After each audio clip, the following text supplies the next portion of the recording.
So I've been wanting to play this for a really, really long time, and I forgot. This is a game that I grew up with. I was like probably 6 years old when I found this game in the store. Hang on, where's my sound? There we go. Oh man, this song, I think about this track from time to time. So good! Woo! This is Yu-Gi-Oh! The Sacred Cards, and you're gonna see very, very quickly that it is nothing like the kind of card game that you have come to know and love. The Battle City tournament is today, Eric. I don't know how to do a good Joey voice. Good morning, Eric. Have you made your deck? Hey, my deck is something special. It took me all night, but it's the best ever. Eric, did you put together a good deck? Hell yeah. Hey, where'd it go? But I'm not about to lose today. We've all been waiting for this tournament. It'd be great if we could all get to the finals. Yeah, you bet. Okay, let's get going. Don't want to be late. So this takes place, and by the way, I think that this room looks kind of gorgeous, even though it's just a Game Boy game. But yeah, you play as your own character going through all of the events in Battle City, which I think is super dope that they're able to condense it into a really easy to play game. However, it has some incredibly unique rules to it. There we go. Fellow duelists, welcome to Battle City. Let me explain the tournament's rules. The tournament takes place throughout Domino City. Wherever duelists meet in the city, that shall be where the duels take place. Duelists may play using only their own decks. The loser must turn over one rare card to the victor. 8 winning duelists will enter the final round. The final stage is hidden somewhere in town. Bars. Each of you duelists has received a locator card. Bars. You must defeat others and get their locator cards. When you have gathered 6 locator cards, you will have the map to the final duel stage. You may duel with those puzzle cards at stake. In other words, only those who win duels and obtain the 6 locator cards will earn the right to get up on stage for the finals. The tournament commences at 9 a.m. sharp. Now, fellow duelists, scattered throughout Battle City. To break this down, right, I don't remember where I read this information, but it was something about the rules that this game goes by for how the card game gets played was like a prototype that they were messing with. Like they had came up with a set of rules before as they were experimenting, because you have to play test your thing to figure out if it's gonna be good enough to run with. And so this is like one of those prototypes that ideas that they decided to scrap, and they used it for this Game Boy game. So the general rules are still pretty much the same, yeah? You have 8,000 life points each, which is cool because I'm supposed to challenge them to a duel. Hang on, I have to click the R button. I hate bright places like this. I'll be waiting for you somewhere dark. And then there, looking for that sound effect. You want to get your opponent's life points to 0. However, there's some really cool shenanigans you can pull. For example, there's no phases, right? You can just order your monsters to do things like attack, and I could attack you with this monster and then summon a monster and attack you with that new monster and then play a card face down, and if I have more monsters on the field, attack you with those. It's fascinating. It's very, very fascinating how it works. It's gonna be an interesting time. Oh, attributes. There we go. I was trying to remember what else. Here we go. Hey, it's starting! Okay, let's go. I won't lose! Here's a raspy voice, right? It's about time! Boobies. I gotta grow up. I am the Duel King. This is where I prove it. Hell yeah. Here, I'm gonna jump straight into a duel right now to show you what I mean. So you can see here, they have the typical types, and if you've played another Game Boy and even DS Yu-Gi-Oh game, then you're familiar with the symbols that represent the type of the monster. Zombie, fiend, dinosaur, plant, etc. That's all the same. However, they have, the shorthand script for all of their attributes as well. And it's not just 6 attributes anymore. As you can see, you know, Fiend and Shadow aren't one of the 6 elements, right? You have, obviously, Earth, Fire, Water, Wind, and then it's Light and Dark. This game actually also has, instead of Dark, it has Fiend and Shadow, and then there's also Light and Dream. And so, basically, regardless of, and then, yeah, you know, Aqua instead of Water, but whatever.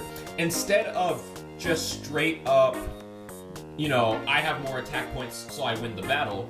On top of that, you have to pay attention to the attribute. So if I'm fighting an Earth monster with 1,000 attack points, I can attack it with a monster that has 0 attack, and I win because I'm Wind attribute. And I don't take any damage if I win the battle. It's fascinating. You can also go ahead and bet cards, so I'm trying to see... Here we go. If I can remember... Oh, excuse me. If I can hit this button, I can organize them by cost. Then you also have to pay attention to how much a card costs. So if I can toggle this, the cost of Mask of Darkness is 72. Yeah? So it takes up 72 of my total capacity by putting that 1 copy in my deck. And by winning duels, I'm going to increase my duelist level, which increases my total deck capacity so that I can have stronger and stronger cards included in my deck. And so that's the checks and balances, is you get to a point where you can have a really broken deck, but you had to have grinded a lot in order to get that, on top of being able to afford to buy those cards in the first place. And certain cards, like you can see here, Penguin Soldier, Morphing Jar, normally would be incredibly broken for, you know, these early stages of Yu-Gi-Oh! However, in this game, they don't have any effects. They're just regular monsters. So there's a lot of things that don't work the way that you're probably used to seeing them work. And it's going to take a lot of adjustment if you're playing this game for the first time. But without further ado, you know, let's hop into this duel. Alright, so he went ahead and set a card. This blue card over here is actually, I don't know. Okay, let me see their hands. I don't know how to show it to you guys. This card here is a ritual card. Yeah, so you don't get to read what your stuff does. You have to know it. And I need to be able to get 2 tributes on top of having the monster Mask of Darkness. And rituals are debatably worth it in here. There's obviously way better rituals than this that needs 3, and I lost his in-flight. God damn it. Damn it. Okay, that sucks. I'm gonna try to drag the duel out a little bit and get the Mask of Darkness onto the field. When I can pull that off, I'll see you in a second. Here's another neat little thing, right? I can hit sacrifice and just tribute my monster without actually needing to tribute it for something. Also, monsters that have an effect. When I use the effect, you'll see this E here. You probably saw it on his defense mode monster as well. I'm guessing E stands for end. I can't do anything with this monster anymore. I can't sacrifice it randomly. I can't switch its position, and it's no longer able to attack because it got to do 1 move this turn, and that move was use its effects. So, you know, that's another element of strategy that this game involves. So long that I ended up summoning every single tribute in my deck. But Mask of Darkness is finally here. You can also throw away cards in your hand, which, if I haven't said that already, then that's kind of cool or whatever. Here's something really interesting, right? So, as an example of how weird this game is, let me attack this monster, which would have been my battle phase, but I can still just play other cards if I want to. And if I'm out of space, but there's a monster I really want to play, I can just play it on top, and then boom, the old monster doesn't exist anymore. I still can't use this, even though I have the Mask of Tribute, because I have to manually sacrifice... Uh-oh. Oh, I discarded. God damn it. Okay. 2. Now I can use the Contract of Mask to make the Mask of Shine and Dark. There it goes. It doesn't have an effect.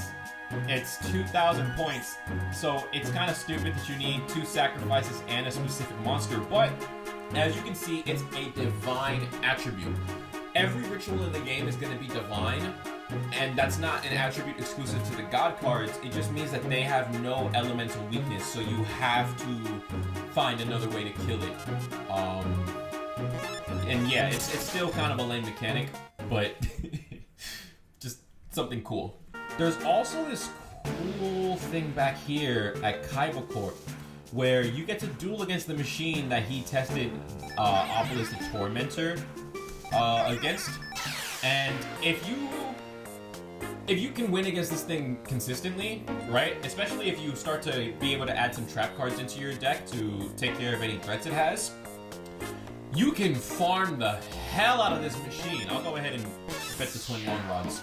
And you can start to farm some really rare cards that you can use for later on in the game. Unfortunately, he is pretty strong and has a decent number of 800 and 900 attack monsters, and I don't think he sticks to any specific attribute from what I can remember, so yeah, it's gonna be a tough one, boys. I'm pitch this, because I already have a Fiend in my hand. I'm gonna summon this, use the effect. Okay, he chose to suicide. Be 500, nope. Give me some, oh, I could use you. Kind of. Forest beats wind. Yeah, I'm getting my ass kicked here. Let me just wipe now and see if we have anything. Let me go with something a little bit stronger. 750. Okay. Can I get an Earth? Oh, I did in fact get an Earth. And I don't think he plays any traps. It's an all monster and spell deck. Oh, is that another electric? Alright. I could around and find out, or I could use this to get a tribute off. It was another electric. The electric snake. Oh, okay, so I'm paralyzed for my whole next turn. That's a really good cheap card to get. But by playing a monster in defense mode, you're going to always attack it. So I can bait you to keep a monster in attack mode so I can make sure I do damage. There you go. Alright, so I made it out there somehow. I definitely should not have won this duel. And look, a card so rare that I cannot even read what it is. Right here, the interface is really cool, and cards are honestly a lot more affordable than you'd imagine, especially with how little money you kind of start the game with. And I like that they show you the cost right in the corner of the screen as well. So if you know what you're going to be going up against, or who you're going to be dueling, you can literally just counter deck them. I forgot that there were 3 tribute monsters. Holy shit. Go catch the Easter egg, by the way. If you get here earlier in the game, right? Because he'll leave eventually. But Korra's here. And I can't do a British... Was I standing on top of him? I can't do a British accent, so I'm not going to try. Eric, aren't you with your friends like Yugi? I slept in after writing TRPG scenarios last night. And you can actually duel him, I believe? Yeah. Okay, sure. Let me try out my game plan. So I'm going to bet a card, and I might as well bet this to see what kind of dope card he'll give me later. Alright, so because he plays an occult deck, right? A deck of ghosts, phantoms, and zombies and whatnot, he for sure has fiend monsters. He probably has shadow as well. So it's going to be a little risky just attacking into him blind. So I'm going to start with this 800 attack. Alright, that's a fiend. Alright, and my Mechaleon can swing over all of his stuff, but I'm going to save it for some big damage. I built my deck with a lot of the light monsters that they had in the shop. That way, I'll be prepared for my first opponent in the tournament. And we are golden. So, there we go. Even though I'm brand new, I'm already whooping a main character's ass just because I was able to figure out what their deck was going to be made of and build around that. And of course, they're always going to have something that's, like, you know, going to fight what's super effective against them. So that's another thing to plan for, right? So, like, if we fight against a wind deck, this is a good example. My 2 forests here would be perfect. But because forest is weak to fire, if someone has a wind deck, I should expect that they have 1 or 2 fire monsters as well. So I should make my deck not all forest, but forest and water. And then I'll be straight.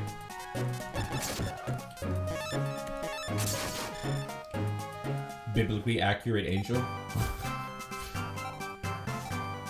The Portrait Secret. I was hoping for that one. 183 cost. 1,500 defense points. Huge monster for a level 4. I guess I need to prepare a bit better. After all, you've been winning your way up. I'll have to put more thought into my deck. And then you walk away, you enter again, and he's gone. I believe you have until your first locator card to try to duel him, so, you know, you can go ahead and take care of that. And yeah, I guess we didn't get a whole lot of duelist level, but we got a good amount of money. What does Tristan give us when we win? Sky Dragon. 1 tribute, 1,900. Holy shit. That's actually stronger than all the tributes that our deck started with. The 1 tribute. My god, okay. Thanks, Tristan. Alright, so now, in order to get through the first part of the story, I guess this is serving as a walkthrough, because I've played this before. I used to play it a lot in grade school, so I'm 24 and I still know it like the back of my hand. You have to duel all these thugs in the alleyway. I'm trying to duel you, sir. Yes, thank you. Let me guess. That's a fiend. I would have never known. Let me guess. Another fiend. And now I can sacrifice this and attack your life points directly every single turn for 1,450. Love the progression. Crass Clown. Damn! What do you want? If you don't want anything, you're in the way! You wanted to duel with me. I never turned down anyone's challenge. You look weak enough too. But on one condition. We duel for locator cards. Let's get it! I like that the main characters have some dialogue too. That's pretty sick to me. Make room so I can use Pot of Greed, because you're limited to exactly 5 cards in the hand. Oh my god! Alright, let's bait him. We already know. Attack me. And now the other one's going to go to the fence. That means that that's a fiend, meaning it's safe to attack with my other monster. I'm going to play a weak monster first, though, to set up for later. Swing and swing. Hopefully you don't kill my dolphin. You cannot. You pathetic creature. I sacrificed both of my monsters. And then, in the middle of me sacrificing my monsters, I activate Dark Hole so that it only wipes out monsters on your side of the field. Now I summon my last warrior from another planet. Your life points took a major hit there, Bones. And look, another light monster to shine light on the darkness that you cowardly hide behind. Your days are numbered. The Mask of Darkness will show you what real darkness looks like. Now, last warrior, end him! I'm 24. Jesus, 30 deck capacity. Doesn't give a lot of money though, but he does give his signature card, Pump King, the King of Ghosts. A ghostly pumpkin with the ability to power up the player's armored zombie, dragon zombie, and clown zombie in play. 1 tribute, 18 attack, 2,000 defense, forest attribute. There's not a lot of fire cards or fire card users in this game that I can remember, so it's actually a pretty solid monster if you want to build a deck around it. What I find really cool as well is you can just go ahead and farm these characters after you beat them. If you want to try out their deck and try to collect some of their cards off of them, you can absolutely just go ahead and do that. So I'm gonna try that out for a second because I might be able to get some cheap stuff that I can throw into my deck. Yo, Joe is here. Yo, Eric. Hey, I did it, man. I wasted no time to getting my first locator card. How are things going for you, Eric? Hey, way to go! You've only started, but hey, hang tough. Sure, I'll spar with you. Yeah. I want to see. Can I get the legend? Oh, I found this in the shop, by the way. My God! Can you imagine being able to summon this thing? You will not lose a duel. And that's how it's done. Please. Flame Swordsman. Any good single tribute monster? Carbonala Warrior. Doesn't she have like 800? Oh! I'm thinking of Kagamusha. Level 4, 1500 attack. There we go, okay. Thank you.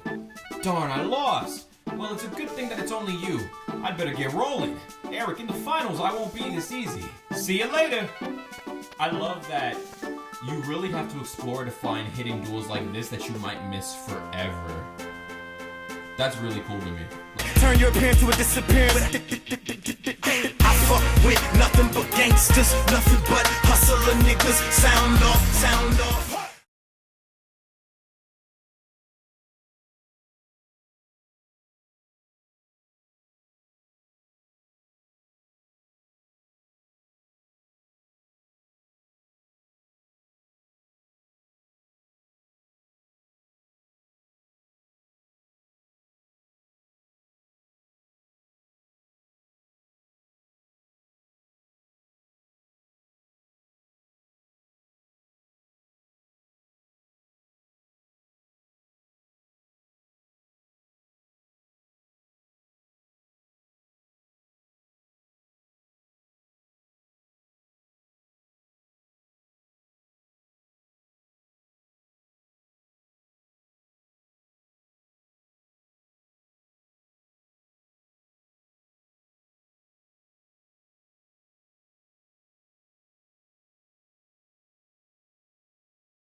Whoa!